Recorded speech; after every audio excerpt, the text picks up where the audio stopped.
What is up, guys? What's going on? It's your boy Brop Life here. Today we are installing these bushings right here for the outer control arm bushing that goes to the shock. Got these white line bushings. I honestly don't recommend these unless you have a press, because I had to use my neighbor's press to press them in. So I would go a different route if you don't have a press or don't want to pay for somebody to press them in. But other than that, we got them on. This side's already on. Just needs to be tightened up. And yeah, so after we get these lower control arms on, we're gonna adjust the height a little bit and get this car rolling.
Up, the only thing left to do now is adjust the height on the front, and then after that I might adjust the height on the rear. I don't know yet. It'll probably look weird if I only adjust the front, so might as well try and do both today. So let's get to that.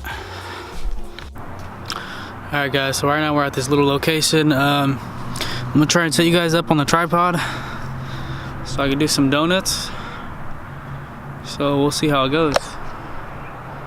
I'll set up the tripod right now.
What is up, guys? made it back from Mexico safely. Didn't get pulled over, the car didn't break down, so that's always good. A few things I like about the car. I like how low it is, but then again I don't like how low it is, because you have to drive really careful without hitting anything. So that I don't like. Another thing I don't like about the car, it has a limited slip diff. So eventually, open diff that gets welded would be way better, because honestly, versus my daily, that has a welded diff, that feels way better drifting. Because this car, it's not like, it doesn't lock consistently. So once in a while it'll go open, but it still slides pretty good. So that's all that matters. And then now that I put the new bushings on the front, it rides a lot better too. So I'm glad I got that fixed. So yeah, so far I like the car. I honestly don't know what I'm gonna do next to the car. So if you guys got any suggestions, let me know. Yeah. Alright, well I'm gonna end the vlog right here, guys. I hope you guys enjoyed this video. Let me know what you guys think in the comments down below. And as always, please like and subscribe. Peace. Thanks for watching.